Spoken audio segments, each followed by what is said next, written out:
Happy Fragrant Friday, Fraghead.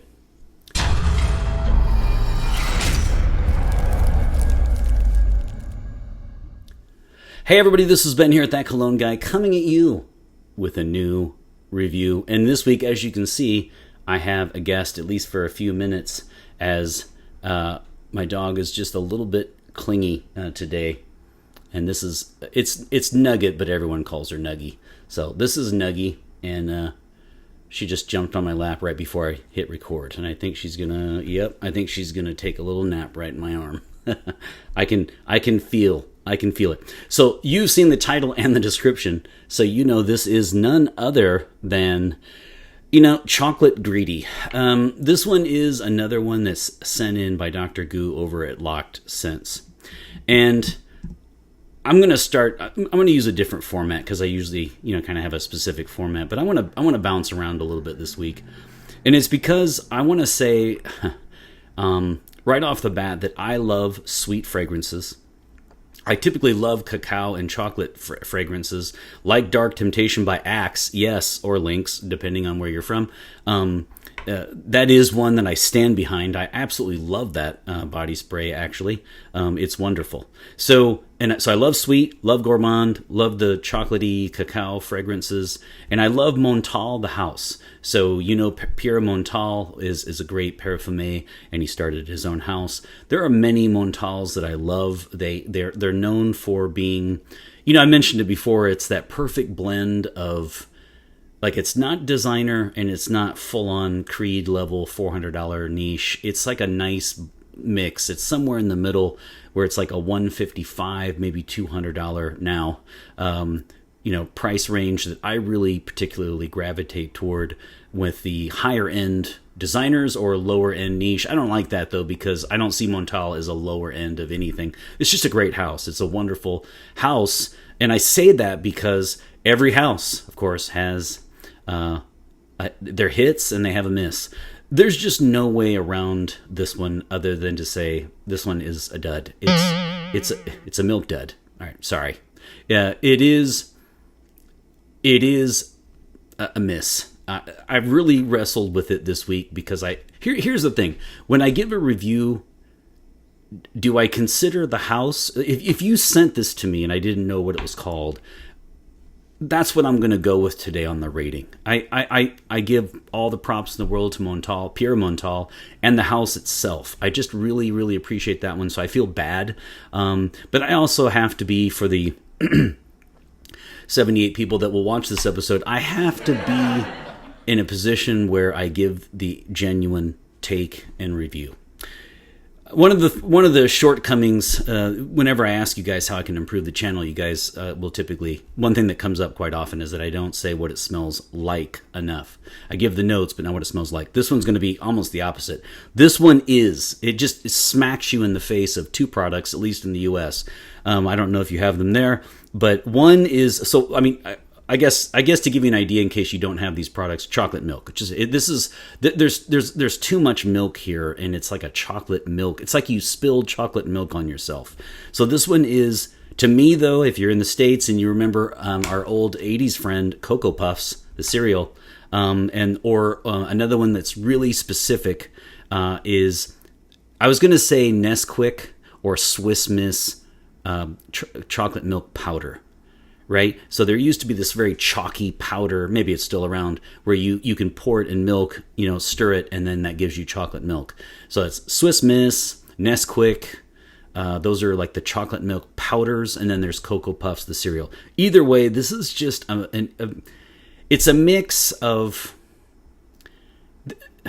I don't see any like milk related ingredients here, but man, there's got to be something there that I'm just picking up. But this one really smells like chocolate cereal, chocolate milk that you spilled on yourself. I am mortified, and I really hope that Mr. Montale does not accidentally stumble upon this review. I'm not in a grumpy mood, I swear, but it just doesn't cut the mustard. It doesn't. I had tried to get this in a way that was more neutral. I was even gonna review this in terms of a woman. I do think this is better for a woman. and you could convince me to move it up maybe a rating a little bit for a woman. This would, I did not, I've worn many women's perfumes during COVID when I stayed home, but then also even out and about, I have no problems. I'm not that, that doesn't bother me. It's not an attack on my masculinity. But this one was too feminine for me personally. There's just something about it that I think would actually be, I would even approach the word sexy on a woman, but yeah, you can see actually here I still have, a fair amount left. I really labored actually this week. In fact, yesterday I took a break from it. So I must tell you, I did labor through this. I will put actual sprays on at the end, but so this is, let's get to the other information, but I wanted to just start off a little bit different and tell you that this is spilled chocolate milk. You're at your lunch as a high school student, and it's chocolate milk day, that once a week that they used to give it to us, and then you're so happy, and then you open it up and then you spill it on yourself. So that's I don't have the best of news there. So this is a 2007 release. It's an Oriental Vanilla, and by Pierre Montale, of course. And I'll go through the notes. This one is cacao, vanilla, tonka bean, bitter orange, dried fruit, and coffee. And yes, I did look those up specifically. I usually try to just give my own take on what I can pick up, but that's great that it has all this stuff. But the chocolate, vanilla, and maybe bitter orange, really, I don't know, combine really into a kind of a cheap fragrance that is chocolate milky. Don't have a Hollywood ending here for this one. I am going to go 2 out of 5 sprays on the rating.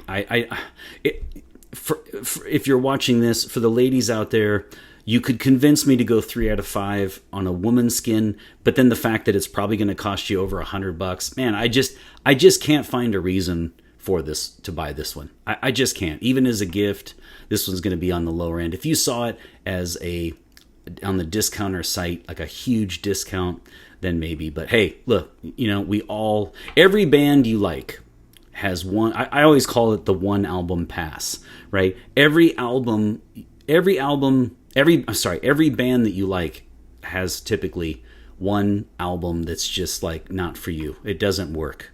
We can all think of any band that you like. In fact, if you don't have too much to say, you can always let me know a band that you really like in that one album where you were just like, no, let's not do this. This one is a pass. There's just no way around it. So 2 out of 5 sprays on the rating. I'll go through my normal categories very quickly though, and I'll say that the projection, longevity, and sillage were okay. They were just okay. They were not monster. They were not bad.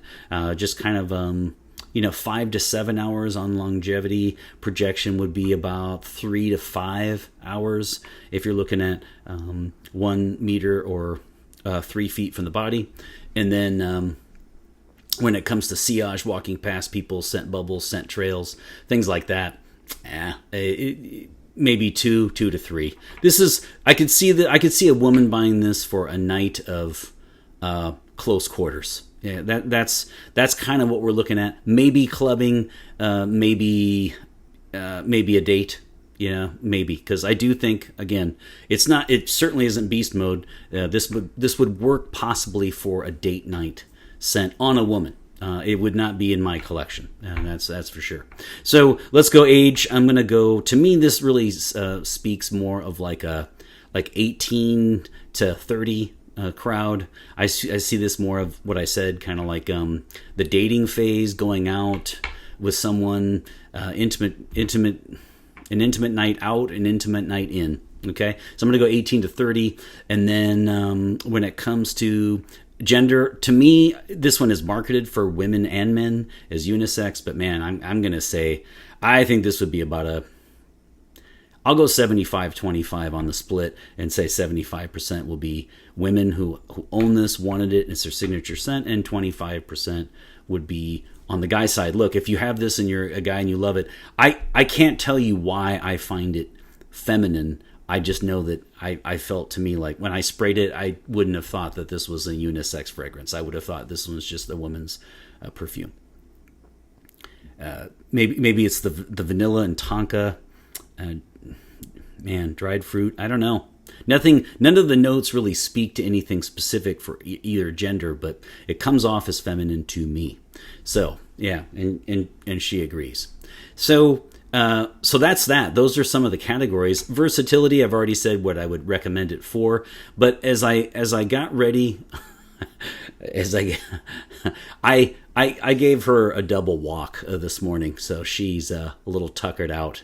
That's why, and also clingy. That's kind of funny that she's going to stay here most of the review. So those are the different categories. Now, this one for seasons is definitely a winter fall, and this is not so much of a spring summer. I do think this would be cloying. I know many of you who watch me are in very hot climates throughout the year, and I don't know that this would be something I would grab. And usually I try to be Switzerland, right? And I try to be as neutral as possible. And I try to say something like, if you find it on a discounter, you could maybe blah, blah, blah. But yeah, I really can't come up for too many reasons why I would grab this one. It's a pass in the end. So I'm going to go 2 out of 5, and I'll go 1. I'll tell you what, since I'm holding her, I'll go 1 on each side of the neck. How's that? 2 out of 5 for this 2007 Oriental Vanilla. You can't win them all, Montale. And so, hey, this one didn't work. It's okay. In this, if you did like this review, and in this honor, you should probably have a glass of Swiss Miss cocoa powder dumped into your milk, stirred around, or have some Cocoa Puffs, and we'll go back to the 80s. If it's still around, even. Boom. Boom.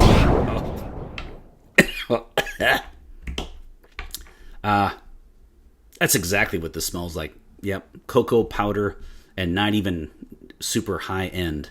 If you like chocolate, just know this one is a very dry, powdery chocolate. It's not a sweet, ultra sexy kind. So I just wanted to point that out. So again, let me know your thoughts on this fragrance. Did you like this one? If you think I was too harsh, you could let me know, of course. If you like this one, let me know. If not, let me know your favorite cacao or chocolate-based fragrance. I would love to know that. Especially Julio, who has an incredible collection and connection. And I'm sure he's got a lot in his collection that would be really great and much better than this guy here or this gal here.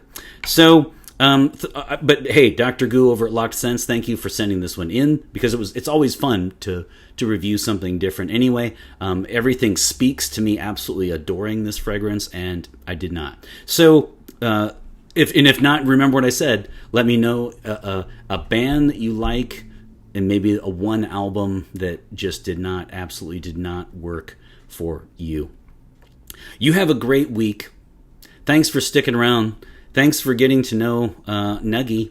She ended up making the whole episode, and I'll use my bonus feature actually probably to talk about her.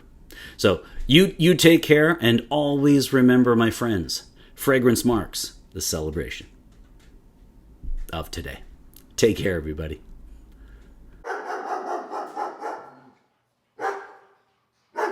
Okay, so welcome to the bonus feature. As I mentioned, this is Nuggie, and Nuggie is 5, and everyone asks what kind of dog. She is a schnoodle, so she is a half schnauzer, half poodle.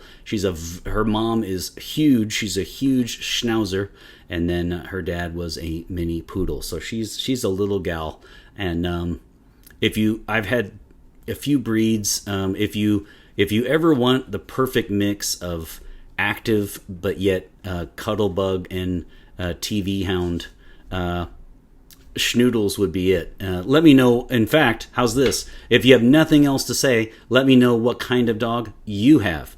Otherwise, glad you got to meet Nuggie. Have a great week, and I'll see you next time.